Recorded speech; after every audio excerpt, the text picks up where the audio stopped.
untuk membuka dengan doa. Terima kasih, Pastor. Mari kita bersatu dalam doa. Dalam nama Bapa dan Putra dan Roh Kudus. Amin.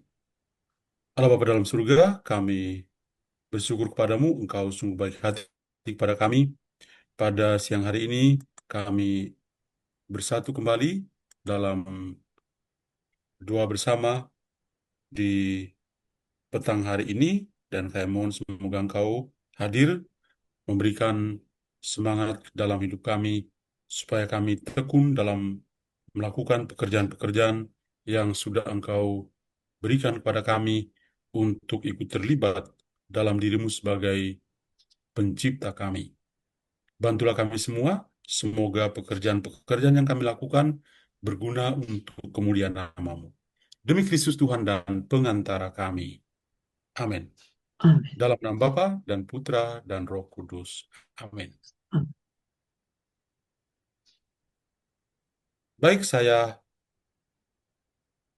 menggunakan kesempatan pada siang hari ini atau ada yang sudah sore untuk eh, berbagi kembali dengan eh, sebuah renungan tentang spiritualitas kerja. Jadikan saya co-host dulu supaya saya bisa share screen.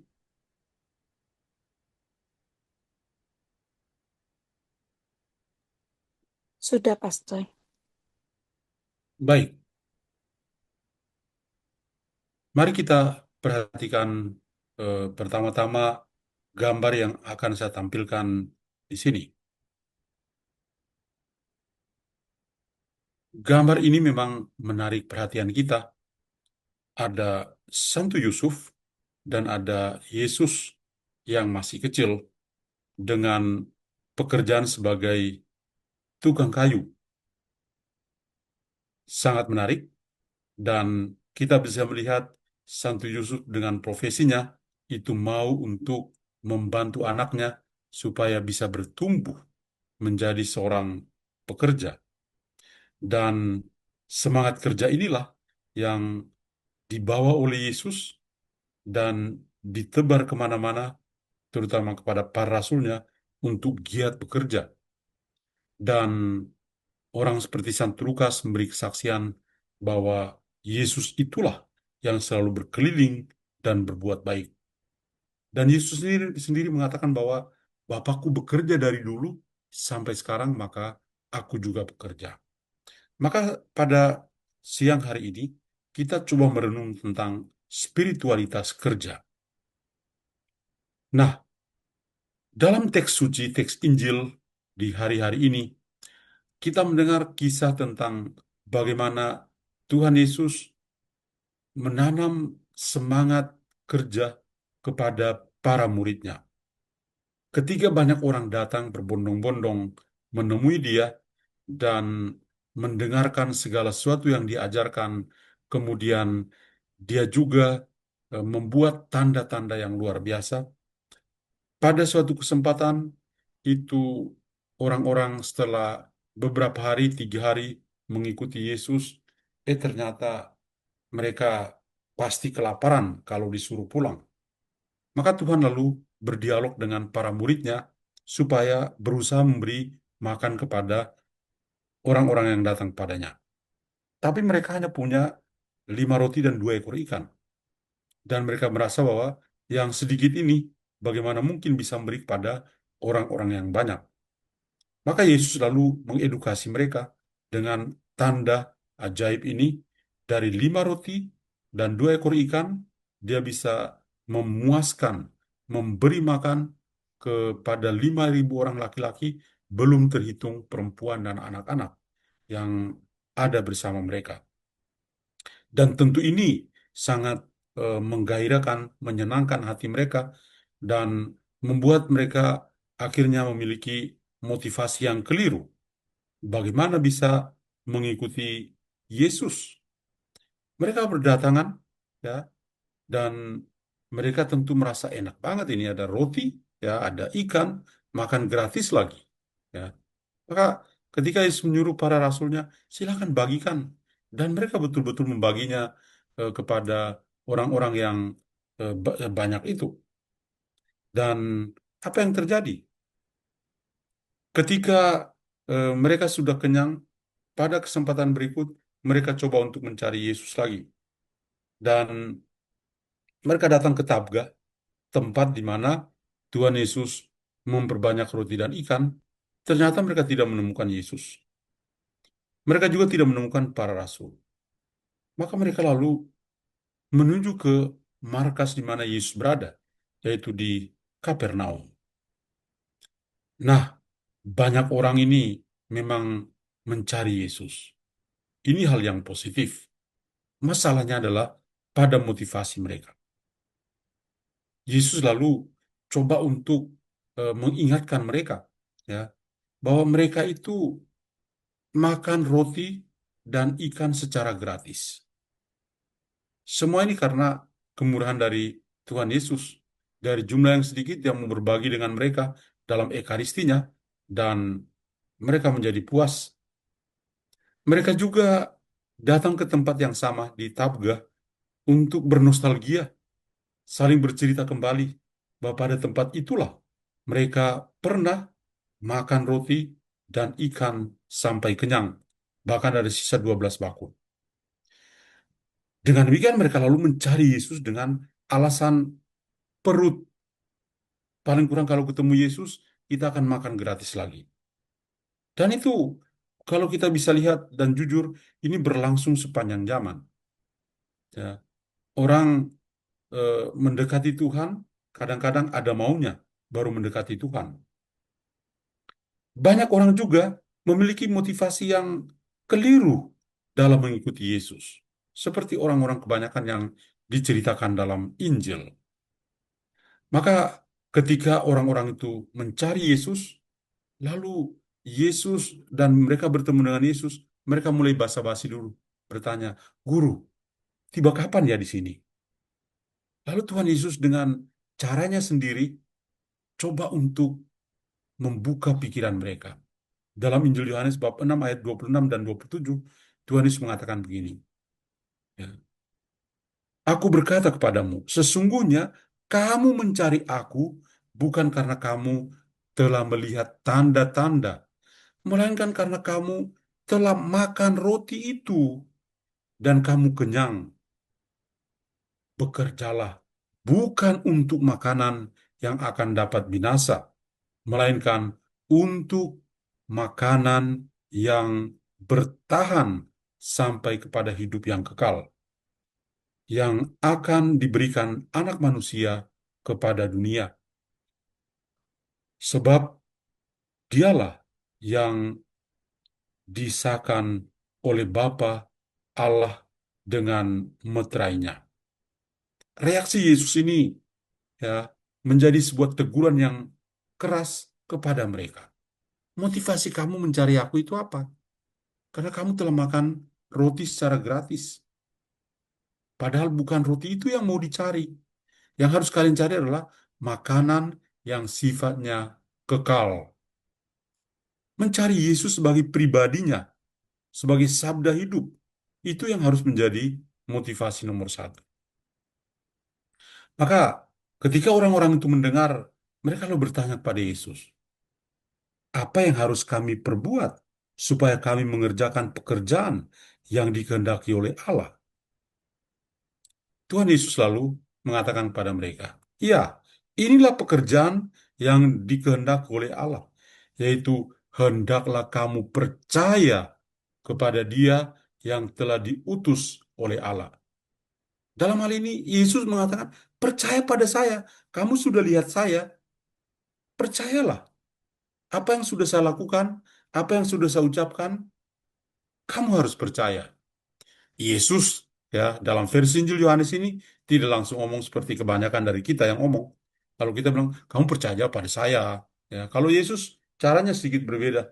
Dia mengatakan, "Percayalah kepada Dia yang telah diutus oleh Allah." Dia yang telah diutus oleh Allah tentu saja adalah Yesus sendiri. Nah, saya berhenti pada perkataan bekerjalah.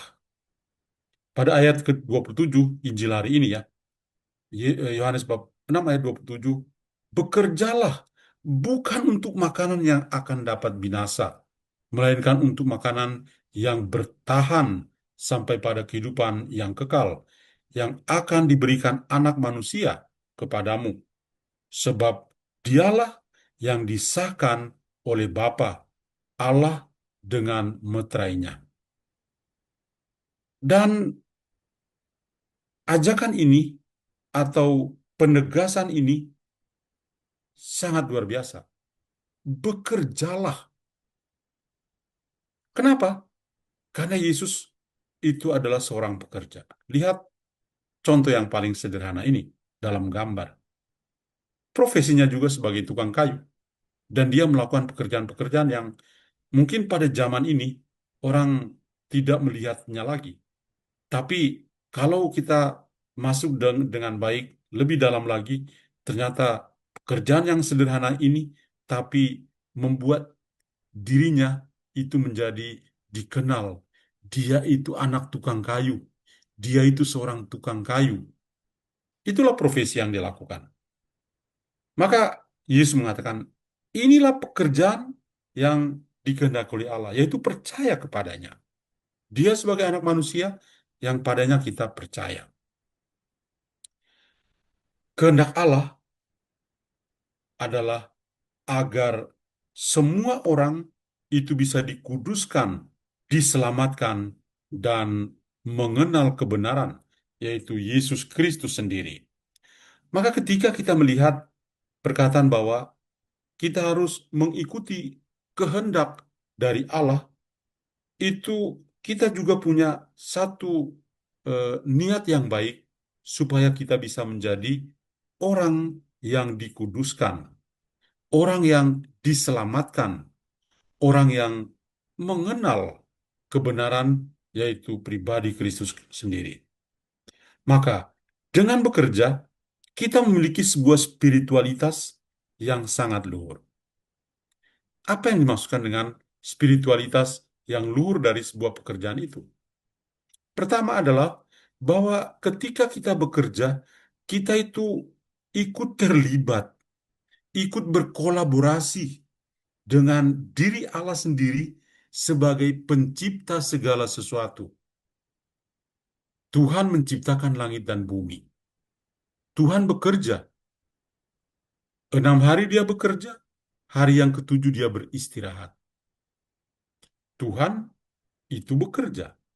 Maka kalau kita bekerja dalam spiritualitas kerja, itu kita ikut terlibat, ikut berkolaborasi dengan diri Allah sendiri sebagai seorang pekerja.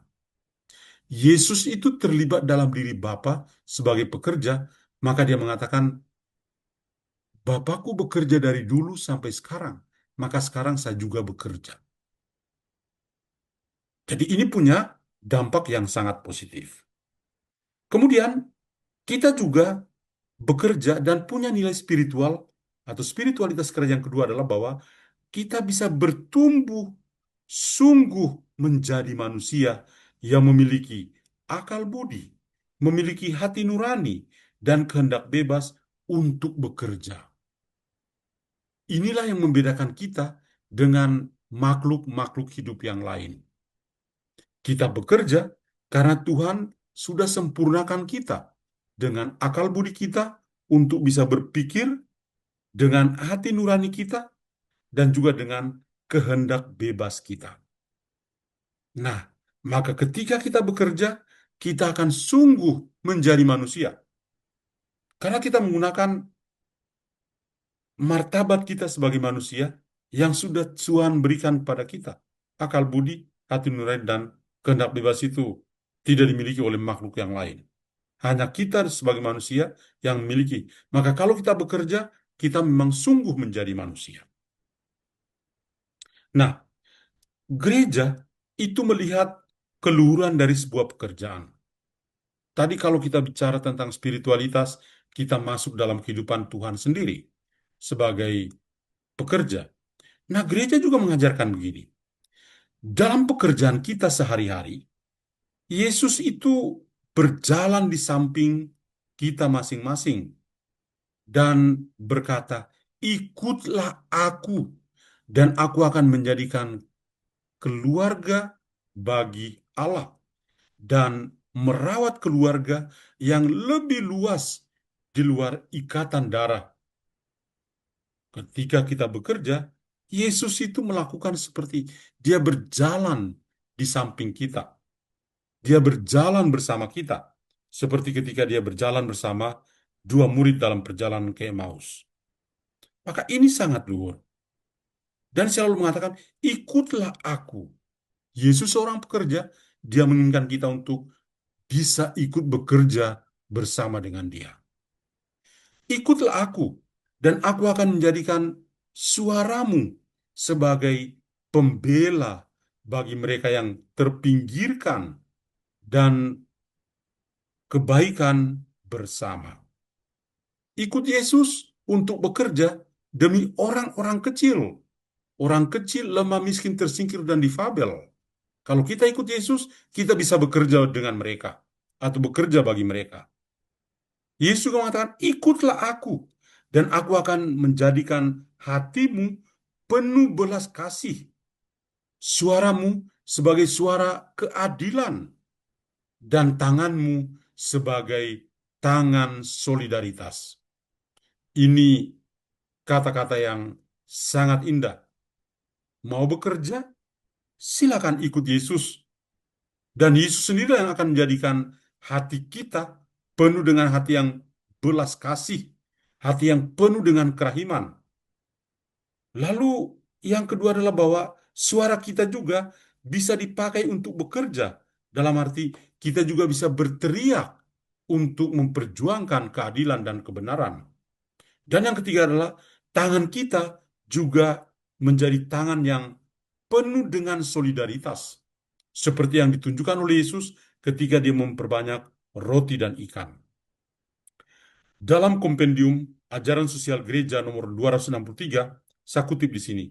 Pekerjaan itu mewakili dimensi fundamental dari keberadaan kita sebagai manusia.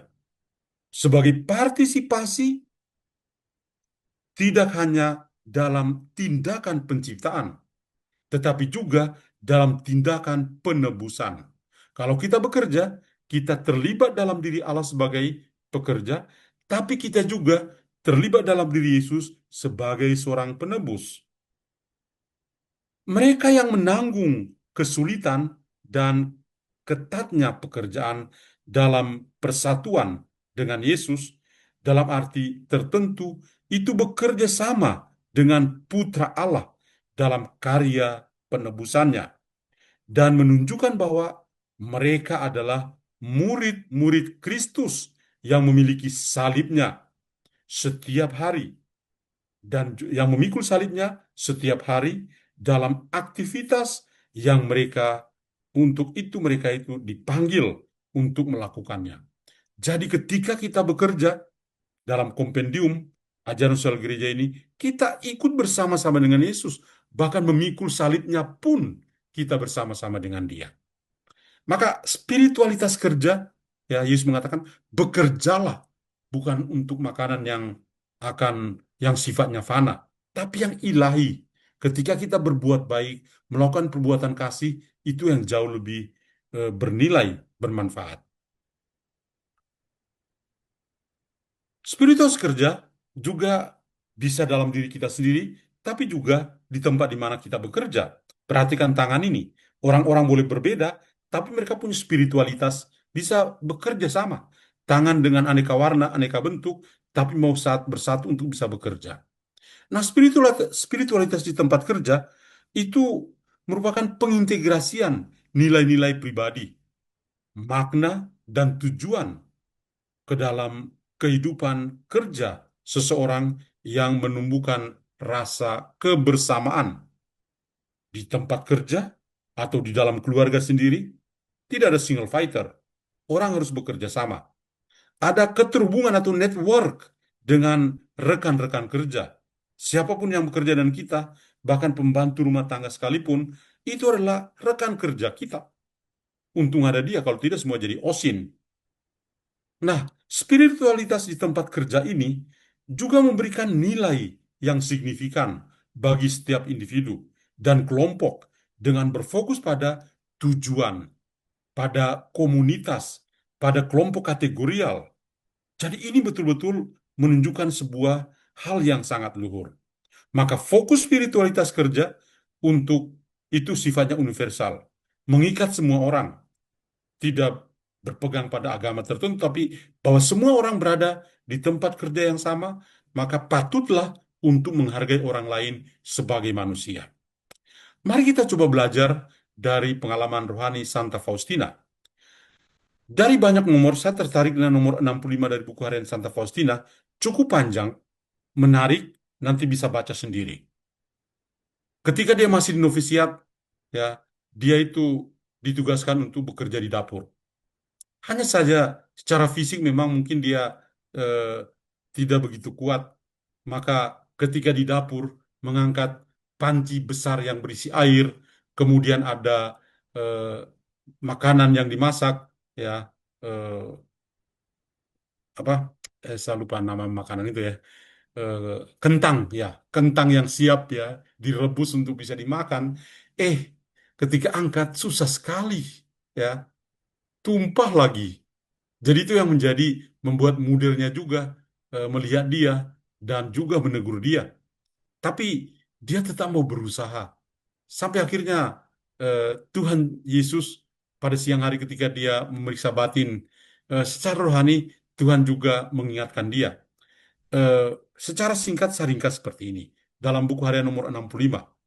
Ya, Santa Faustina itu ya menekankan bahwa Tuhan itu bisa mengubah pekerjaan sehari-hari yang berat sekalipun dan penderitaan jiwa yang percaya menjadi keindahan spiritual.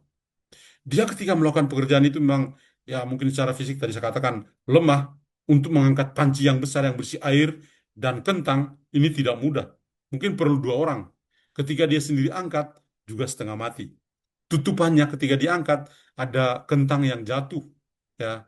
Tapi dia percaya Tuhan pasti bisa melakukan sesuatu. Maka Tuhan lalu mengubah pekerjaan sehari-hari itu yang berat sekalipun dengan penderitaan yang dia miliki, tapi percayalah Tuhan ternyata eh, memberi hadiah yang lebih istimewa. Kalau Anda membaca, Anda akan menyaksikan bahwa ketika dia membuka panci itu, yang dilihat adalah bunga-bunga yang begitu indah. Itulah keindahan. Tuhan Yesus meyakinkan Santa Faustina bahwa tugas-tugas harian, pekerjaan-pekerjaan harian yang berat sekalipun, jika itu dilakukan dengan cinta dan ketaatan, maka akan diubah menjadi buket bunga yang terindah, seperti yang Faustina lihat dalam panci, yang dipersembahkan kepada Tuhan Yesus. Maka kita lihat, teringat bukan hanya Santa Faustina, tapi orang kudus modern seperti Santa Teresia dari Kalkuta, dia mengatakan, lakukanlah pekerjaan-pekerjaanmu itu, sekecil apapun pekerjaan itu, dengan cinta kasih yang besar. Nah, pertanyaan bagi kita adalah, apakah ketika kita menghadapi pekerjaan berat, kita bisa melakukan dengan baik? Maka apa yang harus kita lakukan? Yesus berkata, Bapakku bekerja sampai sekarang, maka aku pun bekerja juga. Yesus bekerja mengedukasi orang anak-anak kecil ini yang ada di samping. Ini hanya sebuah gambar, tapi membuka pikiran kita bahwa, waduh luar biasa. Tuhan bisa mengajar kita untuk menjadi orang, menjadi pekerja-pekerja yang handal. Bapakku bekerja sampai sekarang, maka aku pun bekerja. Yang kedua, mari kita melihat kembali motivasi kita dalam mengikuti Yesus. Apakah kita mengikuti Yesus untuk makan gratis? Atau kita mengikuti Yesus supaya bersatu dengan Dia, menjadi kudus? Motivasi kita dalam hidup menggereja. Kita ini ke gereja untuk apa ya? Motivasi kita dalam kelompok kategorial seperti LPF ini. Kita ini ikut LPF untuk apa ya? Doa pagi, ada sore jam begini juga ada permenungannya, malam ada pengajaran. Saya ini masuk LPF untuk apa ya? Kita harus berusaha untuk menjawabnya. Sehingga punya motivasi yang jelas kalau kita hidup menggereja, kalau kita hidup dalam satu komunitas kategorial. Yang ketiga, pekerjaan yang Tuhan kehendaki adalah bahwa kita percaya kepada Yesus. Dalam LPF ini, kita bekerja. Kumpul bersama dan berdoa adalah sebuah pekerjaan. Maka pekerjaan yang kita lakukan ini bernilai kalau kita sungguh percaya pada Kristus. Kalau kita tidak percaya pada Kristus, sia-sia saja kita jadi anggota LPF. Ini adalah challenge, satu tantangan yang besar untuk kita. Dan yang terakhir adalah mulailah dan akhirilah setiap pekerjaanmu dengan doa. Arahkanlah hatimu dan pikiranmu kepada Tuhan selama bekerja. Jadi kalau kita mulai setiap pekerjaan dan kita akhiri dengan doa, itu jauh lebih indah. Banyak kali itu kita bekerja, tapi kita tidak mulai dengan doa. Kita hanya bisa kalau ikut LPF kita berdoa. Tapi kalau kita sendiri, makan pun kita lupa untuk berdoa. Tuhan ampunilah kami orang berdosa ini. Maka spiritualitas kerja ini sangat indah dan coba untuk membawa kita bagaimana kita bisa menjadi pekerja-pekerja yang handal tapi punya iman yang kuat. Mari kita bersatu dalam doa. Allah Bapa dalam surga, kami bersyukur padamu. Hari ini Engkau menyadarkan kami. Kami semua adalah pekerja-pekerja-Mu. Tapi banyak kali kami lalai untuk berdoa. Kami lalai untuk mengucap syukur padamu atas pekerjaan yang sudah kami miliki. Bantulah kami untuk sadar melakukan pekerjaan-pekerjaan, sekecil apapun pekerjaan itu, untuk kebaikan bersama dan kemuliaan nama-Mu. Terima kasih Tuhan, nama-Mu kami puji kini dan sepanjang masa. Amin. Tuhan bersamamu dan bersamamu. Semoga Allah Yang Maha Kuasa memberkati saudara sekalian, Bapa dan Putra dan Roh Kudus. Amin. Amin. Terima